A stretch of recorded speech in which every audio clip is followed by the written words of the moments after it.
Bismillahirrahmanirrahim. Assalamualaikum warahmatullahi wabarakatuh. Alhamdulillahi rabbil alamin. Wassalatu wassalamu ala ashrafil anbiya'i wal mursalin wa ala alihi wa ashabihi wa man tabi'ahum bi ihsanin ila yaumiddin, amma ba'd. Ya ikhwatal kiram rahimakumullah, semoga kita selalu dalam bimbingan Allah Subhanahu wa Ta'ala. Pada pertemuan kali ini kita akan membahas secara ringkas tafsir dari surat yang paling agung dalam Al-Quran, yaitu surat Al-Fatihah. Surat Al-Fatihah, kenapa dinamakan surat Al-Fatihah? Karena kata para ulama, liftitahi kitabillahu biha. Karena dengan surat Al-Fatihah dimulai Al-Quran dengan surat Al-Fatihah. Makanya kalau kita buka mushaf, maka surat yang pertama kali kita akan temukan adalah surat Al-Fatihah. Karena dengan surat Al-Fatihah Allah SWT membuka Al-Quran dengan surat Al-Fatihah. Dan di antara nama lain surat Al-Fatihah dikatakan juga dinamakan juga dengan Ummul Quran. Kenapa dinamakan Ummul Quran? Kata para ulama, lishtimaliha ala mawdu'atihi min tauhidillahi wa ibadah wa ghairi dhalik. Dinamakan Ummul Quran karena surat Al-Fatihah mencakup makna-makna yang terkandung dalam surat-surat yang setelahnya. Jadi surat Al-Fatihah mempunyai makna yang terkumpul di dalamnya. Kemudian dari surat Al-Baqarah sampai surat An-Nas menghimpun makna-makna secara terperinci. Dan makna-makna yang terperinci ini semuanya ada di dalam surat Al-Fatihah. Makanya dinamakan dengan Ummul Quran. Dan juga nama lain dari surat Al-Fatihah adalah As-Sab'ul Mathani. Kenapa dinamakan As-Sab'ul Mathani? As-Sab'u artinya 7 ayat. Al-Mathani artinya yang diulang-ulang. Bahwasanya surat Al-Fatihah adalah 7 ayat yang diulang-ulang, yang sering kita ulang dalam salat kita, ya. Salat kita 5 waktu, dan wajib membaca surat Al-Fatihah dalam setiap rakaat dalam salat kita yang 5 waktu. Ayat pertama dalam surah Al-Fatihah adalah Bismillahirrahmanirrahim. Dan Bismillahirrahmanirrahim adalah ayat yang pertama dalam surat Al-Fatihah. Ya ikhwatal kiram rahimakumullah, kata Bismillahirrahmanirrahim ay Bismillahi abda'u qira'atul Quran. Dengan nama Allah aku memulai membaca Al-Quran. Musta'inan bihi ta'ala wa mutabarrikan bidzikri ismihi. Dengan nama Allah aku meminta isti'anah, pertolongan pada Allah, dan juga mutabarrikan, meminta keberkahan pada Allah Subhanahu wa Ta'ala. Makanya para ulama mensunnahkan, yustahab untuk membaca basmalah di setiap kita mau memulai setiap pekerjaan ketaatan kepada Allah Subhanahu wa Ta'ala. Karena dalam basmalah mengandung 2 makna. Yang pertama adalah isti'anah, meminta pertolongan kepada Allah Subhanahu wa Ta'ala, dan yang kedua adalah mutabarrikan, kita meminta keberkahan kepada Allah Subhanahu wa Ta'ala. Karena dengan kita memulai dengan membaca basmalah, semoga Allah Subhanahu wa Ta'ala memberikan isti'anah, menolong kita dalam pekerjaan tersebut, dan menambahkan keberkahan dalam setiap amalan. Dan juga dalam lafaz basmalah terkandung nama Allah Subhanahu wa Ta'ala tiga nama Allah. Yang pertama Bismillah, lafzul jalalah Allah, yang kemudian Ar-Rahman, dan yang ketiga adalah Ar-Rahim. Lafaz Allah yang artinya adalah al-ma'budu bihaqqin, sembahan yang berhak disembah. wa huwa akhassu asma'illah, dan ini adalah kekhususan nama Allah Subhanahu wa taala. Makanya seseorang tidak boleh menamakan anaknya dengan nama Allah. Sedangkan nama-nama yang lain seperti Rahman, Rahim, maka seorang boleh menamakan anaknya dengan Rahman, atau panggilan nama anaknya dengan Rahman atau Rahim, tetapi tidak boleh menamakan seseorang dengan nama Allah, karena lafzul jalalah Allah itu adalah kekhususan bagi Allah Subhanahu wa taala. Kemudian Ar-Rahman, yang artinya Zur Rahmah Al-Wasi'ah, rahmat yang sangat luas. Dan Ar-Rahim adalah Zur Rahmah Al-Wasilah, yang punyai rahmat yang disampaikan, yang diberikan kepada hamba-hambanya. Para ulama membedakan, ya, apa perbedaan antara Ar-Rahman dan Ar-Rahim. Yang pertama adalah bahwasanya Ar-Rahman itulah sifat bagi Allah Subhanahu wa taala, sedangkan Ar-Rahim adalah fiilnya Allah Subhanahu wa taala, perbuatannya Allah Subhanahu wa taala. Dan juga di antara perbedaan Ar-Rahman dan Ar-Rahim, bahwasanya Ar-Rahman adalah sifatnya rahmannya Allah, rahmahnya Allah untuk seluruh makhluknya, sehingga orang-orang musyrik, orang-orang kafir dan orang mukmin seluruhnya mendapatkan rahmat dari Allah Subhanahu wa taala dengan sifat rahmannya Allah Subhanahu wa taala. Sedangkan sifat rahim itu adalah sifat yang khusus diberikan kepada orang-orang mukmin. Ya, jadi ada dua perbedaan antara sifat Ar-Rahman dan Ar-Rahim. Kemudian dalam ayat yang kedua, Alhamdulillahi Rabbil Alamin, bahwasanya alhamd adalah as-sana'ul kamil, pujian yang sempurna kepada Allah Subhanahu wa taala.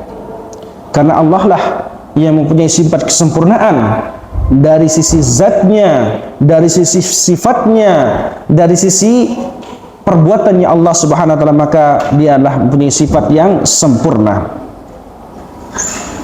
Rabbil Alamin, bahwasanya Allah Subhanahu wa taala Rabb, yang menguasai, Al-Mudabbir, yang mengatur seluruh alam. Al-alam jamaknya al-alamun, dan alam adalah segala sesuatu siwallah, selain Allah.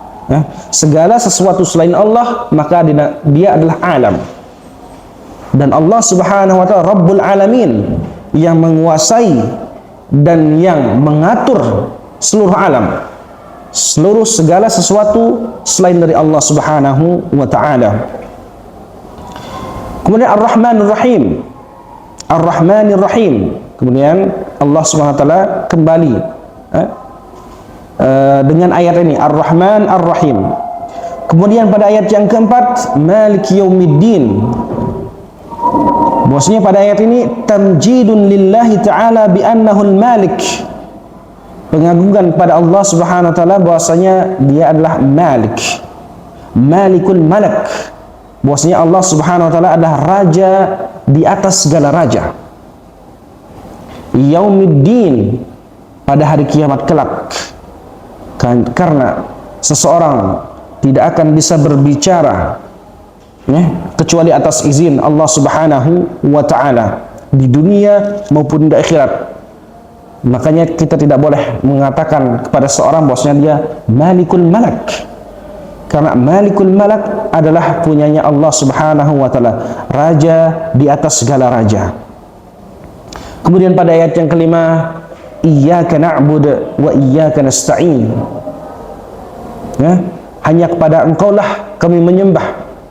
Maka di sini kalau kita belajar pelajaran balaghah, di sini ada taqdimul maf'ul, yang seharusnya kita bilang na'buduka. Kalau kita bilang na'buduka, maka kami menyembah Engkau ya Allah, dan juga kami bisa menyembah yang lain. Tetapi kalau didahulukan maf'ulnya iyyaka na'bud, hanya kepada Engkaulah kami menyembah ya Allah, Maka ketika kita sudah menyembah kepada Allah, maka kita tidak boleh menyembah kepada selain Allah Subhanahu wa taala. Dan wa iyyaka nasta'in, hanya kepada Engkau lah ya Allah Subhanahu wa taala kami meminta isti'anah, pertolongan kepadamu ya Allah Subhanahu wa taala. Kemudian pada ayat yang ke-6, ihdinas siratal mustaqim, ya, tunjukilah kami jalan yang lurus. Dulluna ilas sirat al-mustaqim wasluk bina fih, ya, tunjukilah kami jalan yang lurus dan bimbinglah kami di atas jalan tersebut. Wathabbit lana alaih, dan tetapkanlah keistiqomahan pada jalan yang lurus tersebut, yakni al-Islam wal iman. Inilah jalan yang lurus. Nah, maka walaupun kita sudah muslim, mukmin, maka kita harus tetap meminta ihdinas siratal mustaqim, sehingga kita tegar dan istiqamah di jalan siratal mustaqim, yaitu Islam dan iman. Siratal ladzina an'amta alaihim. Kemudian manakah jalan yang lurus tersebut? Ditafsirkan dengan ayat setelahnya, siratal ladzina an'amta alaihim, yaitu jalan-jalan yang telah Engkau berikan nikmat dari hamba-hambamu, kan nabiyyin was-siddiqin was-syuhada was-salihin. Jalan-jalan yang Engkau telah berikan kepada an-nabiyyin, para anbiya, was-siddiqin was-syuhada, para syuhada, was-salihin, dan orang-orang saleh. Ghairil maghdubi alaihim, bukan jalan-jalan orang yang maghdub, yang dibenci oleh Allah Subhanahu wa taala, dan mereka adalah orang-orang Yahudi. Kenapa orang-orang Yahudi mendapatkan label al-maghdub dari Allah Subhanahu wa taala? Karena orang-orang Yahudi mereka berilmu namun tidak beramal dengan ilmunya. Maka hati-hati bagi kita, seorang yang sudah mempunyai ilmu namun tidak mengamalkannya, maka seperti orang-orang Yahud mendapatkan label al-maghdubi alaihim waladhdallin, dan juga bukan jalan orang-orang yang dhalin, orang yang sesat. Mereka adalah orang-orang Nasrani. Kenapa orang-orang Nasrani mendapatkan label dhalin dari Allah Subhanahu wa taala? Karena orang-orang Nasrani beramal tidak di atas ilmu, ya. Beramal tidak atas ilmu. Inilah perbedaan antara orang Yahudi dan Nasrani. Orang-orang Yahudi berilmu namun tidak beramal dengan ilmunya, sedangkan orang-orang Nasrani mereka beramal tanpa ilmu. Maka inilah sifat dari orang-orang Nasrani, al-maghdub untuk orang Yahud, dan ad-dhalin untuk orang-orang Nasrani. Maka dari penjelasan tersebut kita bisa mengambil beberapa faidah dari surat ini. Yang pertama, bahwasanya iftataha Allah taala kitabahu bil basmalah, bahwasanya Allah memulai Al-Qur'an dan surat Al-Fatihah dengan bacaan basmalah. Ini untuk mengajarkan kepada kita bahwasanya setiap kita mau memulai ketaatan kepada Allah Subhanahu wa taala, hendaknya kita memulai dengan basmalah, beristi'anah, meminta pertolongan dan tabarruk, meminta keberkahan kepada Allah Subhanahu wa taala. Kemudian di antara faidah yang kedua adalah min hadi ibadillah as-salihin fid du'a al-bad'u bitamjidillahi wassana' alaih. Di antara faidah yang kedua yang bisa kita ambil adalah bahwasanya ketika kita ingin berdoa meminta pertolongan kepada Allah Subhanahu wa taala, hendaklah kita memulai dengan pengagungan dan pujian-pujian kepada Allah Subhanahu wa taala. Kemudian setelah itu baru kita mulai meminta. Seperti di dalam surah Al-Fatihah. Allah mulai dengan pujian, alhamdulillahi rabbil alamin, arrahmanir rahim, maliki yaumiddin, iyyaka na'budu wa iyyaka nasta'in. Barulah kita mulai berdoa, ihdinas siratal mustaqim. Dan juga faidah yang bisa kita ambil di sini adalah tahdzirul muslimin minat taqsir fi talabil haqq.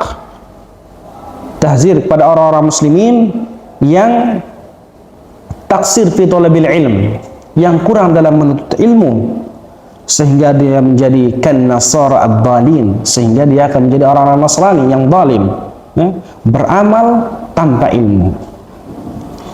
Dan juga adamul amal bil haqq, seperti orang-orang Yahudi yang mereka sudah berilmu namun tidak mengamalkan ilmunya.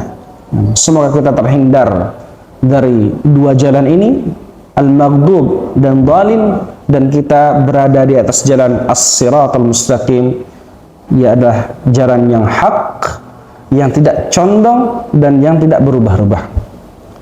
Sekian dari yang bisa kami sampaikan, semoga bermanfaat bagi kita semuanya. Assalamualaikum warahmatullahi wabarakatuh.